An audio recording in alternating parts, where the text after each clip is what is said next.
ఆదివారం నాడు అహ్మదాబాద్ వేదికగా జరిగిన టీ20 ప్రపంచ కప్ క్రికెట్ ఫైనల్ మ్యాచ్లో న్యూజిలాండ్ టీంను ఓడించి టీ20 ప్రపంచ కప్ గెలిచిన భారత్ క్రికెట్ జట్టుకు రాజమహేంద్రి మహిళా జూనియర్, డిగ్రీ మరియు పీజీ కళాశాల విద్యార్థులు, కళాశాల secretary and correspondent doctor TK Visweswara Reddy, principal MKS Prasad మరియు అధ్యాపకులు, అధ్యాపకేతర సిబ్బందితో కలిసి 9/3/2026 సోమవారం నాడు కళాశాల నుండి ర్యాలీగా బయలుదేరి ప్రపంచ విజేత భారత్ క్రికెట్ జట్టు జయహో భారత్ క్రికెట్ జట్టు అంటూ నినాదాలు చేసుకుంటూ గోకవరం బస్టాండ్ వద్దకు చేరుకొని బస్టాండ్లో ఉన్న ప్రయాణికులకు, దుకాణదారులకు స్వీట్లు పంచి సంబరాన్ని చేసి సంతోషాన్ని వ్యక్తపరిచారు.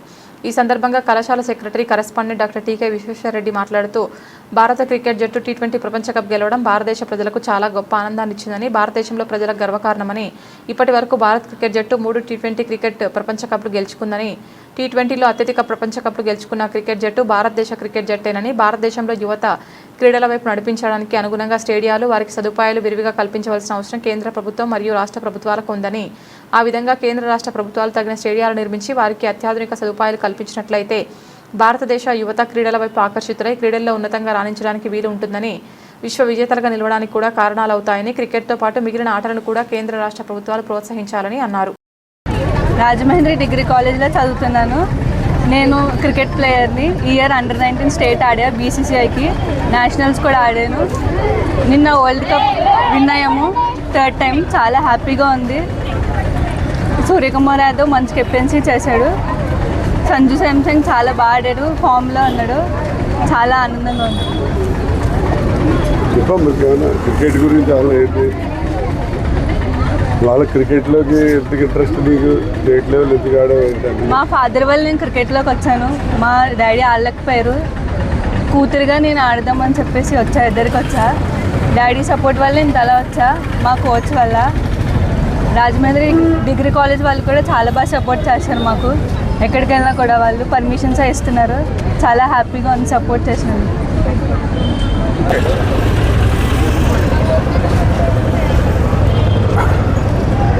నిన్న మన భారతదేశం తరఫున ఆడిన మన cricket players T20 world cup సాధించడం అన్నది అది భారతదేశానికే గర్వకారణం. ఎందుకంటే ఈవేళ ప్రపంచవ్యాప్తంగా కూడా భారతదేశం అంటే ఈ క్రికెట్ మ్యాచ్ గెలవటం వల్ల గుర్తింపు అనేది వచ్చింది. మరి 3 సార్లు వరల్డ్ క్రికెట్ కప్ సాధించడం అంటే సామాన్యమైన విషయం కాదు. ఎందుకంటే మన భారతదేశంలో క్రికెట్కి ఉన్నటువంటి ఎంకరేజ్మెంట్ మిగతా స్పోర్ట్స్కి అంతటికీ సరిగా లేదు. అయినప్పటికీ కూడా మన ప్లేయర్స్ కానివ్వండి, మిగతా స్పోర్ట్స్ మెన్స్ కానివ్వండి, వాళ్ళు చాలా కష్టపడి మన భారతదేశానికి మంచి మంచి ప్రైజులు తీసుకురావడానికి ఎంతో కృషి చేస్తున్నారు. మరి మనం భారతదేశం గురించే చెప్పుకుంటాం, కానీ మన రాజమండ్రి నగరానికి వచ్చినట్లయితే ఇది చాలా దౌర్భాగ్యమైన పరిస్థితిలో ఉంది. మన రాజమండ్రి కానీ చుట్టుపక్కల మనకి 7 లక్షల మంది జనాభా ఉన్నారు, కానీ పిల్లలు ఆడుకోవడానికి సరైనటువంటి స్టేడియం లేదు. ఎందుకంటే చిన్న చిన్న టౌన్లో అత్తిలి కానీ, లేకపోతే ఈ గుడివాడ కానీ, ఇలాంటి అనకాపల్లిలో కూడా మంచి మంచి పెద్ద స్టేడియంలు ఉన్నాయి.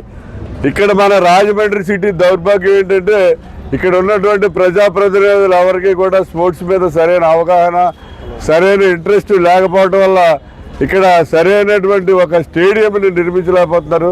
మనకి యాక్చువల్గా ఇంటర్నేషనల్ స్టేడియం ఉండాలి రాజమండ్రికి, ఎందుకంటే 7 లక్షల మంది జనాభా ఉన్నారు. ఇక్కడ పిల్లలు కూడా ఎంతో ఉత్సాహంగా ఇక్కడ స్పోర్ట్స్ గేమ్స్ ఆడటానికి ఎంతో ఉత్సాహం చూపిస్తారు. కానీ ఇక్కడ ప్రోత్సహించే విధానాలే కరెక్ట్గా లేవు. ఎందుకంటే ఇక్కడ మనకి సరైన పిల్లలు ఆడాలంటే మన పిల్లలు ఒక వాలీబాల్ ఆడాలి, ఎక్కడ ఆడాలో తెలీదు. బాస్కెట్బాల్ ఆడాలి, ఎక్కడ ఆడాలో తెలీదు. అలాగే టేబుల్ టెన్నిస్గా ఏదైనా ఏ స్పోర్ట్స్ కానీ ఏ గేమ్స్ కానీ ఆడాలంటే ఒక స్టేడియము, ఒక ప్లేసు లేకపోవడం వల్ల పిల్లలు ఎక్కడ ఆడించాలో తెలియని పరిస్థితిలో పేరెంట్స్ కూడా ఉంటున్నారు. మీ ప్రజాప్రతినిధులు కోరేది ఏంటంటే, అయ్యా మీరు మరి రాబోయే పుష్కరాలకే మీకు 1500 గ్రాంట్ వస్తుంది, 1500 కోట్ల గ్రాంట్ వస్తుందని ఒకళ్ళు చెప్తున్నారు, 5000 కోట్ల గ్రాంట్ వస్తుందని ఒకళ్ళు చెప్తున్నారు. మీరు అన్ని గ్రాంట్లు అక్కర్లేదు. ఒక 10 ఎకరాల సైట్ తీసుకుని మీరు ఒక 30 కోట్ల రూపాయలు ఖర్చు పెడితే మనకి ఇంటర్నేషనల్ క్రికెట్ స్టేడియం వచ్చే అవకాశం ఉంది. కాబట్టి ఫస్ట్ ప్రయారిటీగా మీరు ఈ రాజమండ్రి నగరంలో మరి పుష్కరాలకు వచ్చిన వారందరికీ కూడా కనుల విందుగా కనిపించేలాగా ఆ టైంలో మంచి మంచి ఇక్కడ క్రికెట్ స్టేడియంలో మంచి స్పోర్ట్స్ గేమ్స్ ఆడించడానికి వీలుగా మరి పుష్కరాలకు ముందే ఒక మంచి క్రికెట్ స్టేడియంని ఇక్కడ ఇంటర్నేషనల్ స్థాయి క్రికెట్ స్టేడియం నిర్మించాలని చెప్పి కోరుతున్నాం. అలాగే మా కాలేజీ నుంచి కానీ మేము కానీ ఎవరైనా సరే ఈ స్పోర్ట్స్లో రాష్ట్ర స్థాయి లేకపోతే ఈ నేషనల్ స్థాయిలో ఎవరైనా ఆడే ప్లేయర్స్ వాళ్ళకుంటే వాళ్ళకి అన్ని రకాలుగానే ఎంకరేజ్మెంట్ సపోర్ట్ ఇస్తామని చెప్పి సందర్భంగా తెలియజేస్తాం.